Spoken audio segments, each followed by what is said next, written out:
Hi guys, welcome back. I know it's been a while, but I've been super busy. I had a new job, started a new business, had to move. So there's a lot going on. I'm finally situated and able to do a new video for you guys. Today, I wanted to kind of share my new living arrangements and also talk to you guys a little bit more about the home buying process. So I'll explain more throughout this video and let you guys know what it's like buying a home in Seattle right now too, while I give you a tour of my own home. So come along. Hey guys, welcome back to my channel. Today I'm gonna give you guys a tour of my home. So come on in and let's see what I have in store. So one of the things I really like about this home is that I love that it has a little foyer in the front here where guests can come in and people can take their shoes off and go upstairs, because once again, we live in an Asian household and shoes come off in the home. So let's come on up. So those of you who've been following me and have seen my previous videos know that I used to live in a high-rise apartment. I loved that place, but I realized it was just not big enough. I needed more space because I have a business and I also work remotely. And I do have a plant obsession, both indoors and outdoors. Hence, I had to move here. This townhome is technically in a suburb, but it's pretty much like a 3-minute drive from downtown Seattle still, so it's very convenient, but it's given me more space and allowed me to freely live my life and operate more efficiently. I opted to continue renting because I wanted to look for my home in peace and not feel rushed and not feel pressured to buy just to meet a deadline. The first time I bought a home, it was just really stressful because I was on that deadline and had to pick a home basically because I needed to pick a home and not sign a lease. This time around, I can enjoy myself, look at homes, be picky, and have fun finding the home that I really want to live in for the long run. I've actually considered building it custom. Anyway, back to the home tour. We're walking into my new kitchen, which I absolutely love. The previous kitchen I had in my apartment was amazing, but the problem was that I like to cook and that kitchen didn't have a lot of counter space and didn't have a lot of storage. This kitchen allows for a lot more storage and for me to spread my things out and also have a lot of my cooking appliances. Like this thing right here, my Ninja Foodie Grill. I love this thing. Everyone needs to have one of these in their kitchen. You can fry fish, you can fry tofu, you can fry anything, you can grill, you can pretty much do anything. Everyone needs one of these also. From IKEA, super efficient. I just wash veggies, pasta, whatever. I just put it in there and then I scrub it and clean it right after and just leave it there. I don't even have to put it away.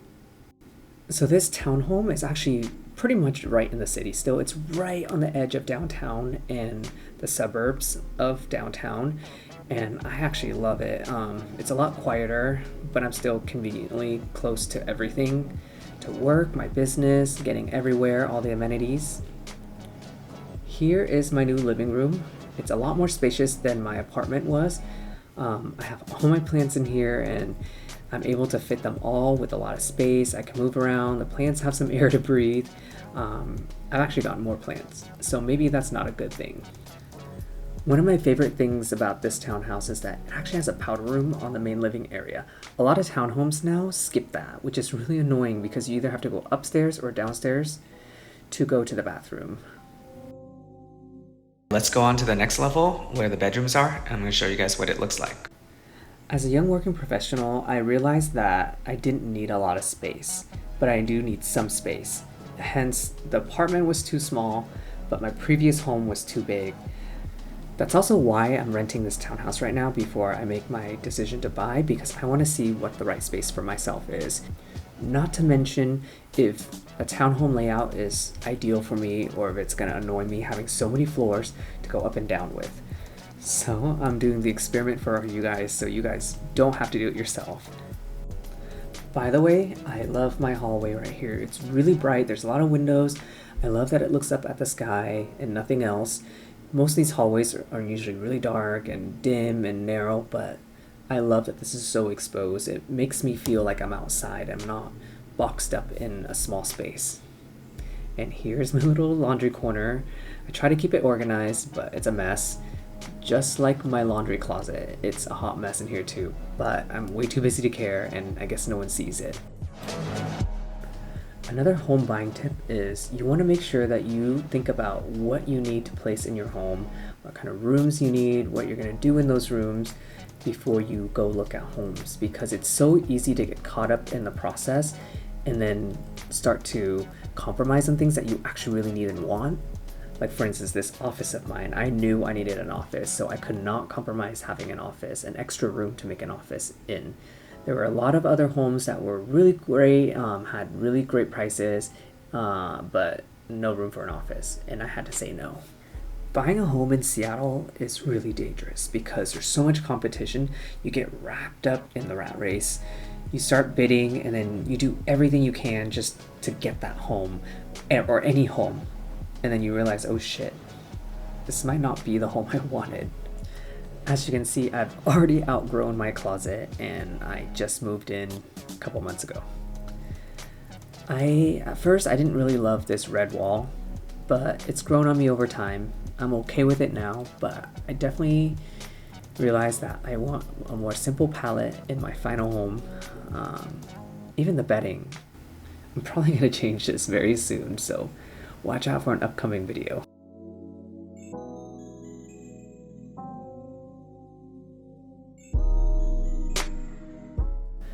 So the biggest compromise I made in deciding to choose this townhouse is that there is no bathtub in the master suite.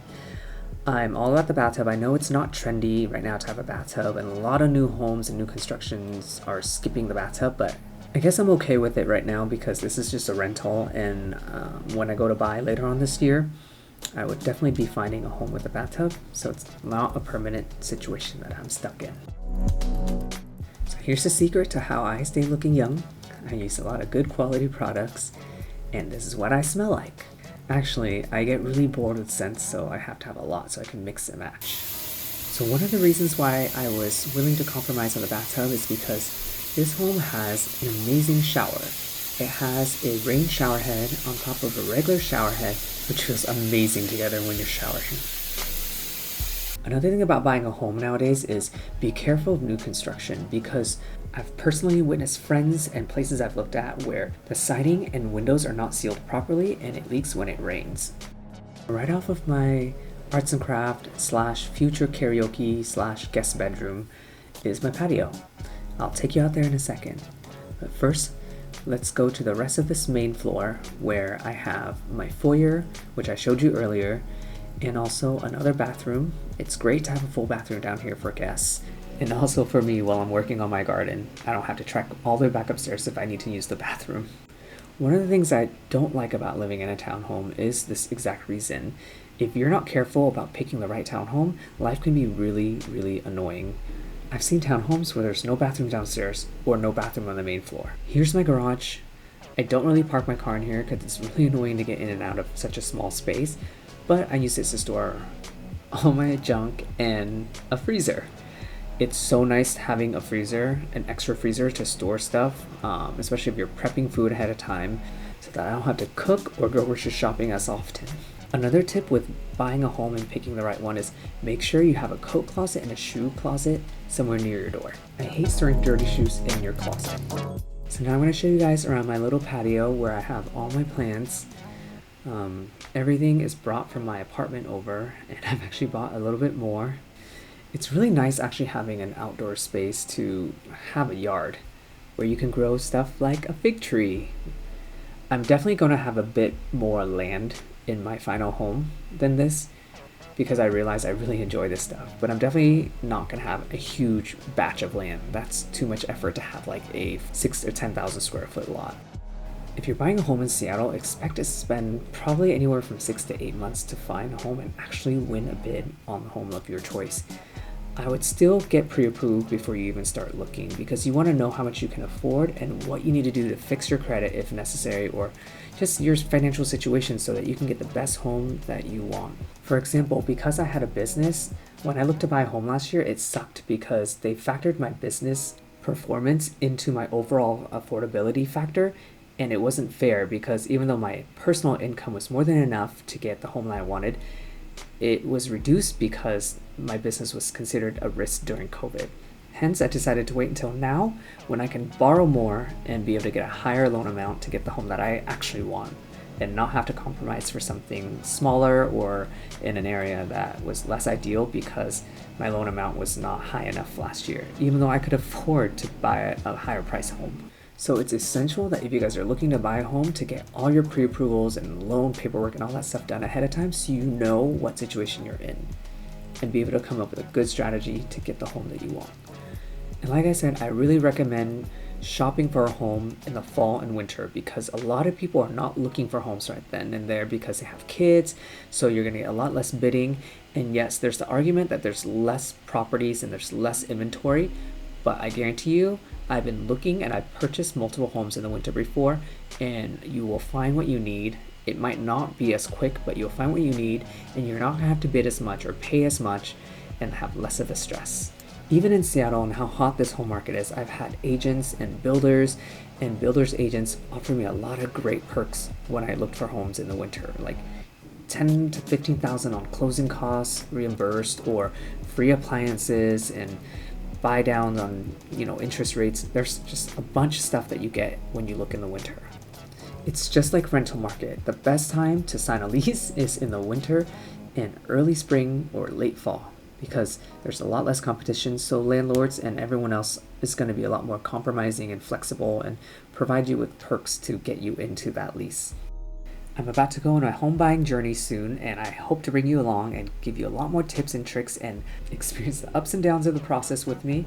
And also, you'll probably see my final home the same time I see my final home. Well, that's it for me today. Make sure you like, share, and subscribe to see more content like this. And I hope to bring you more travel videos soon, so stay tuned and don't forget to check back. Bye!